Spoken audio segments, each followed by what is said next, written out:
Hi, good morning.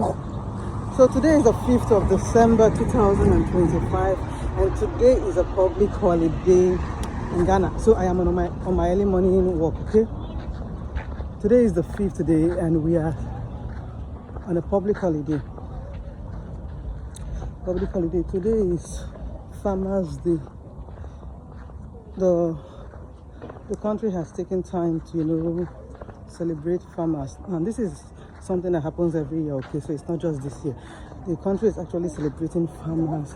And this is actually giving recognition to what they do by feeding the nation. You get it? So schools are on break. And I guess every other necessary staff wherever will be on break, unless you're an essential worker that needs to go to office. So you guys, you see how Ghana does get to celebrate basically every person that is relevant or instrumental one way or the other in the society. One would not expect that farmers will be celebrated. Now I'm going to ask this question: in your country, are farmers recognized? Is there any day that is set aside to celebrate farmers for their contribution into the society? My home country, Nigeria, I don't think there is any celebration whatsoever to celebrate farmers. I might be wrong, I don't know, but I don't recall. So Ghana is one of the few countries that I know that get to celebrate farmers, and it is indeed. So the good thing is that we might see the food, or we are seeing the food. It might be expensive. You get it? But there's something about, claiming that your country produces food and you are not seeing the food, and your country is actually producing food and you are seeing it. But when I say it's expensive, that is a relative term, okay? It's a relative term. But the most important thing is that there is food in Ghana. They have a lot of food. We have cassava, we have beans, Ghana is known for cocoa, right? And a host of other, staple, cash crops and all of those things. So, like I said, today is a public holiday to celebrate farmers, and I just decided to talk about it to let you know how Ghana, as a country in West Africa, is celebrating farmers, and by celebrating them, it's recognizing them. You should know that. So, I want to know, does your country have a day like this? And in what ways does your country get to recognize farmers? So I'll continue on my walk. I'll see you guys later. Ciao. Lest I forget, let me greet them, okay? Farmers, Aiko. One thing that you cannot take away from Ghana, when you come to Ghana as a Nigerian, is the fact that the English that is being spoken here is actually different from us. Now, I'm not just talking about only pronunciations. Lovely, come, because you are going to say something here. Not only pronunciation, even in, I think, the choice of words. So what I mean is that in Nigeria, we could say, for instance, we say sweet, but here they say toffee. I want to get down from the bus, they say I like, all of those things. So I just got back from my morning walk and I realized that there were one or two things that needed to be done outside. And I'm like, Marvelous, where is Loveline? And she says, Loveline is in the room changing. I go and meet Loveline. I'm like, Loveline, why haven't you swept outside? And hear what Loveline says to me. That she was sleeping and Marvelous abruptly woke her up. Lovely, stop that. Lovely, Marvelous abruptly woke her up from bed, and I'm like, "Woo, girlfriend!" You said what? You know, I have a great English teacher, which is you. Come up. No, I don't speak English that way. I don't use abruptly. I mean, so I'm learning. I'm learning. You're learning. So the thing is that we don't speak English in Nigeria like that. Say you are saying something, I say abruptly. I mean, Loveline is telling me Marvelous abruptly woke her up, and I'm like, girlfriend. Now, honestly, I love it that my our children, let me not say my kids only, because I believe a number of my mates, our kids get to speak the English that we don't speak. I mean, their English in comparison with what we were speaking when we were growing up, when we were going to school, is different. And I must say that being in Ghana, I love it because the Ghanaian English is obviously, different from what we speak in Nigeria. If we are talking about the accent, if we are going to even talk about the choice of words, am I right? I'm right. So I want to ask you the question: why is it that it was abruptly? I mean, what other choice of words could you have used instead of saying marvelous abruptly? Woke you from bed. I mean, when I heard it, my head did, gang, girl, we are in for a lecture today. No, the word just came to my mind. I just said it. So you being, To show off my English skills. she wants to show off her English skills. I didn't think you pay much attention to it. You just be like abruptly.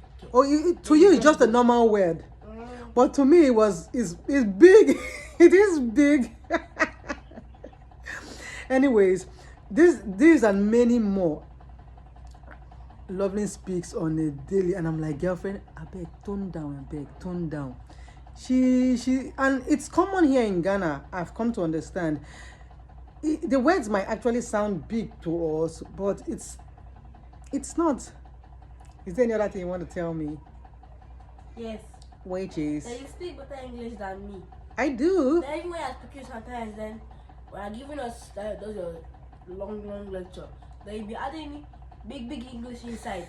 And I tell you, mommy, calm down. Before you come, when you have that same big English that you spoke, you come and bring another big English for that big English. Then you come and bring. That's why you finally bring one small English for that big English. Like, Don't mind her. Don't pay attention to what she's saying. But honestly, what I'm just saying is that we all can attest to the fact that the English spoken here in Ghana is actually different from what we speak in Nigeria in terms of, accent, in terms of, choice of words. I mean, is there any English student here that can help me out in what I am saying? Anyways, today is Farmers Day and we are... But Loveling has finished her exams. She finished her exams yesterday, right? Loveling finished her exams yesterday. freedom. Hey. I'll catch you guys later. Lovely, say. See my personal masseur. See, I couldn't wait for the time where Marvelous will mature and she'll be doing all these things for me. Can you see? Marvelous, let me go and lie down so that you massage my body, right? Instead of it's not that you my husband. How will I now say that I have a big daughter if you don't help me with all these things? So I think I slept on the wrong side for some days. Although the pain is not serious like that again, it's just that since I have my personal masseur here with me, I just want her to touch my neck and do magic. Marvelous, Jeje. Yeah. My personal masseur, Captain Mama. I don't say scratch me, nah. I massage it. Let it enter deep inside.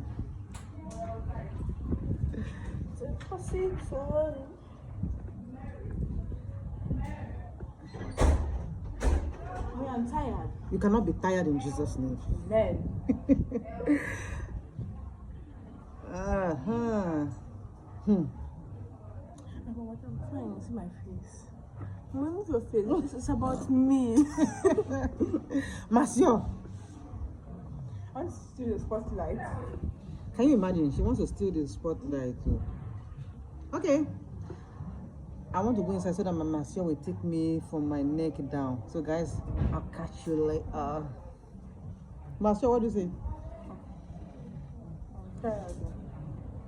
But this one, you're not massage it. I didn't say you should scrub my body. Later, guys. So there's something that happens right here in Ghana, and as a foreigner coming to Ghana, when you come here, you might think or look at it as something being backwards. But let me tell you the truth, whether you like it or not, it's not a form of backwardness. It's a form of inclusiveness. Despite the fact that Ghana is trying to catch up with the global world, it doesn't mean that it should leave its people behind. So what am I talking about? You know that in Ghana here, the official language is English language. So that is the language that is being spoken on the higher level, okay? And it's being used to teach students in school. But be that as it may be, Ghana has a number of indigenous languages that are spoken from one region to the other.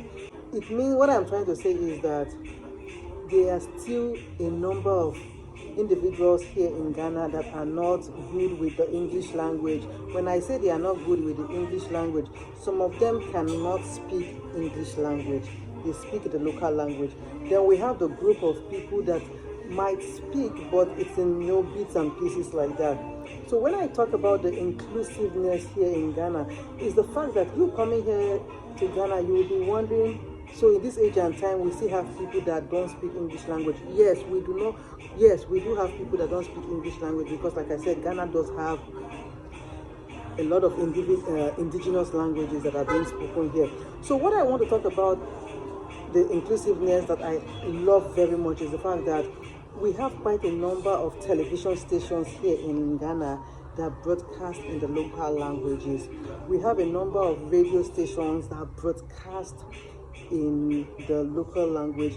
We have a lot of content creators that their contents are being aired in their local language, and this is because they know that there are people who want to follow what is happening across the country, across board, and all of those things, and don't speak English, and they have to be very particular and considerate of those kind of people. So the languages, so the programs are being aired in the language of understanding for these people. And this is the inclusiveness that I am talking about.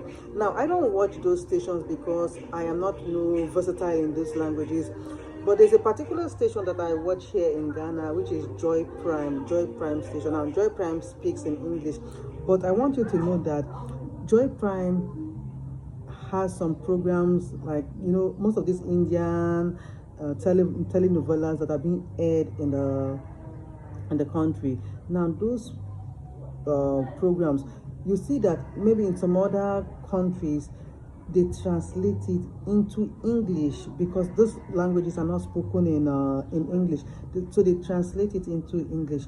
But here, because of the inclusiveness that I am talking about, those programs are being aired in the local languages here for people to participate and enjoy the program. And that is because, like I said, most people speak the local language. Now, this is even saying that those who speak English still speak the local language.